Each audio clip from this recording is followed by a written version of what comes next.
नमस्कार दोस्तों, गौतम बुद्ध की कहानी बोलने की कला केवल एक साधारण प्रेरणादायक कथा नहीं है, बल्कि यह जीवन में संवाद, सोच और भावनाओं के प्रभाव को गहराई से समझने का माध्यम है। यह कहानी हमें बताती है कि सही शब्द और सही समय पर बोले गए वाक्य न केवल दूसरों पर गहरा प्रभाव डालते हैं, बल्कि यह हमारे जीवन में शांति और संतुलन बनाए रखने का भी एक महत्वपूर्ण साधन है। दोस्तों, इस कहानी को विस्तार से समझने के लिए अंत तक हमारे साथ बने रहें। तो चलिए दर्शकों, शुरू करते हैं आज की कहानी को। दोस्तों, गौतम बुद्ध का समय वो था जब पूरा समाज विभिन्न प्रकार के धर्मों और धारणाओं के बीच उलझा हुआ था। लोग धार्मिक और नैतिक शिक्षाओं को सही ढंग से समझ नहीं पा रहे थे। ऐसे में बुद्ध ने न केवल समाज को सत्य, करुणा और अहिंसा का मार्ग दिखाया, बल्कि उन्होंने यह भी सिखाया कि इन आदर्शों को शब्दों और विचारों में कैसे पिरोया जाए। बुद्ध की वाणी बहुत ही शांत और सटीक थी, जो उनके विचारों की पवित्रता और स्पष्टता को दर्शाती थी। बुद्ध के पास न केवल उपदेश देने की अद्वितीय कला थी, बल्कि वे इस बात का भी ध्यान रखते थे कि उनकी बातें सभी के मन में गहरी छाप छोड़े। उनके द्वारा बोले गए शब्दों में इतनी शक्ति होती थी कि लोग उन्हें सुनते ही अपने भीतर शांति और समाधान का अनुभव करते थे। बुद्ध की यही कला उन्हें एक महान शिक्षक और मार्गदर्शक बनाती थी। इस कहानी की शुरुआत होती है बुद्ध के प्रिय शिष्य आनंद से, जो बुद्ध की शिक्षाओं से अत्यंत प्रभावित थे। आनंद बुद्ध के सबसे करीबी और विश्वसनीय शिष्यों में से एक थे। वे हमेशा उनके साथ रहते थे और बुद्ध से नए नए प्रश्न पूछकर अपने ज्ञान को समृद्ध करते रहते थे। एक दिन आनंद ने बुद्ध से यह प्रश्न किया, गुरुदेव, मैं देखता हूँ कि आपके शब्दों में अद्भुत शक्ति है।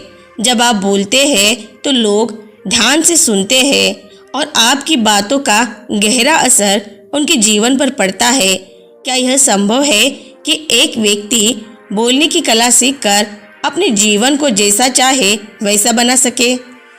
बुद्ध ने आनंद की ओर मुस्कुराते हुए देखा और कहा, हाँ आनंद, यह बिल्कुल संभव है, लेकिन यह केवल शब्दों के सही चयन या ध्वनि के बारे में नहीं है। बोलने की कला का संबंध हमारे विचारों और भावनाओं से भी होता है। यदि हम अपने विचारों को शुद्ध रखें और अपनी वाणी को नियंत्रित रखें, तो हम न केवल अपने जीवन को बल्कि दूसरों के जीवन को भी बेहतर बना सकते हैं। बुद्ध ने आनंद को समझाते हुए कहा, वाणी केवल एक माध्यम है जिससे हम अपने विचारों और भावनाओं को व्यक्त करते हैं, लेकिन जब हम बोलते हैं तो यह महत्वपूर्ण है कि हमारे शब्द सच्चे, दयालु और उपयुक्त हो। शब्दों का गलत प्रयोग न केवल दूसरों को आहत करता है, बल्कि यह हमारे मन को भी अशांत कर सकता है। उन्होंने एक उदाहरण दिया, मान लो तुम किसी से बात कर रहे हो और तुम्हारे मन में क्रोध या द्वेष है। ऐसे में चाहे तुम जो भी कहो, तुम्हारे शब्दों में वह क्रोध या द्वेष झलकेगा। इसके विपरीत यदि तुम्हारे मन में शांति और करुणा है, तो तुम्हारे शब्दों का असर भी वैसा ही होगा। इसीलिए अगर हमें अपनी वाणी की शक्ति का सही उपयोग करना है, तो हमें अपने विचारों और भावनाओं को भी शुद्ध और नियंत्रित रखना होगा। बुद्ध ने आनंद को और बेहतर तरीके से समझाने के लिए एक उदाहरण दिया। उन्होंने कहा, मान लो एक व्यक्ति एक प्यासे आदमी के पास जाकर चिल्लाता है, पानी पानी, लेकिन उसके पास कोई बर्तन नहीं है जिससे वह पानी लेकर आ सके। क्या वह केवल चिल्लाकर अपनी प्यास बुझा सकता है? आनंद ने उत्तर दिया, नहीं गुरुदेव, उसे एक बर्तन चाहिए जिसमें वह पानी भर सके। बुद्ध ने कहा, ठीक उसी तरह हमारे शब्द भी बिना सही भावना और सोच के प्रभावहीन होते हैं। हमें अपने विचारों को सही दिशा में ले जाना चाहिए और अपने शब्दों को उस दिशा में ढालना चाहिए। तभी हमारे शब्द प्रभावी होते हैं और दूसरों के मन पर गहरी छाप छोड़ते हैं। बुद्ध ने यह भी बताया कि बोलने की कला का सबसे महत्वपूर्ण पहलू ये है कि हमारे शब्द करुणा और अहिंसा से भरे होने चाहिए। उन्होंने कहा, यदि हमारे शब्दों में प्रेम, करुणा और अहिंसा का भाव नहीं है तो वे लोगों के दिलों तक नहीं पहुंच सकते। ऐसे शब्द जो दूसरों को आहत करते हैं वे न केवल सामने वाले व्यक्ति को कष्ट पहुंचाते हैं बल्कि स्वयं हमारे मन को भी अशांत कर देते हैं। बुद्ध ने एक महत्वपूर्ण बिंदु पर जोर दिया कि जब हम किसी से बात करते हैं तो हमें यह सुनिश्चित करना चाहिए कि हमारे शब्द सत्य, प्रेमपूर्ण और हितकारी हो।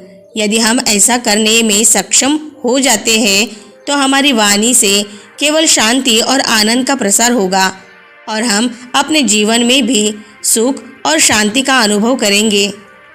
बुद्ध ने अपने शिष्यों को यह सिखाया कि जब भी क्रोध में हो तो अपनी वाणी पर विशेष ध्यान दे। उन्होंने कहा, जब तुम क्रोधित होते हो तो तुम्हारे शब्द तुम्हारे नियंत्रण में नहीं होते। क्रोध के समय बोले गए शब्द अक्सर बाद में पछतावा लाते हैं।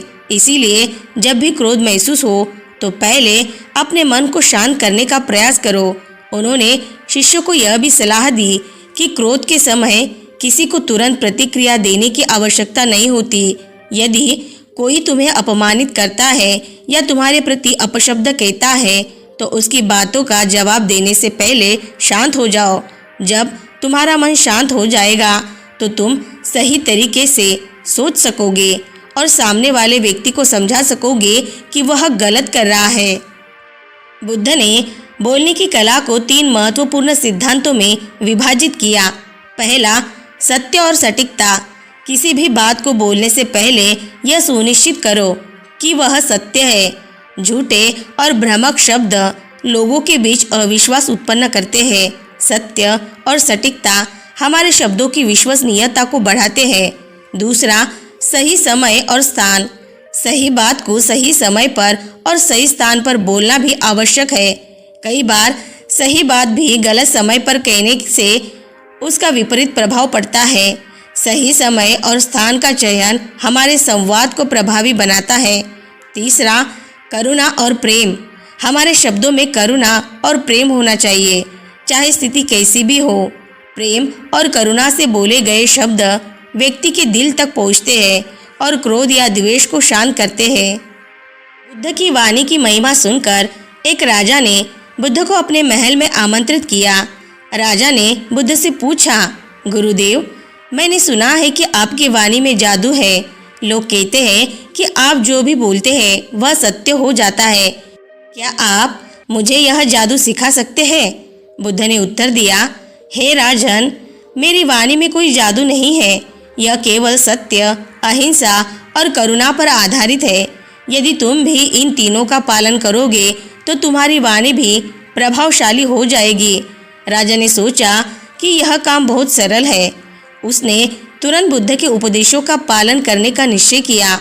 लेकिन जैसे जैसे समय बीता, राजा ने यह समझा कि सत्य बोलना, अहिंसा का पालन करना और करुणा से काम लेना उतना सरल नहीं है जितना उसने सोचा था।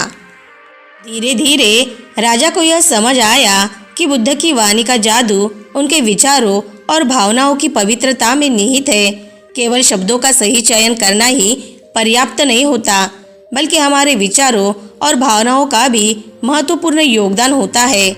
जब हमारे विचार शुद्ध और सकारात्मक होते हैं तो हमारी वाणी भी प्रभावशाली बन जाती है। यह कहानी राजा के माध्यम से यह सिखाती है कि बोलने की कला केवल बाहरी चीज़ों से नहीं आती, बल्कि हमारे भीतर की स्थिति का प्रतिबिंब होती है।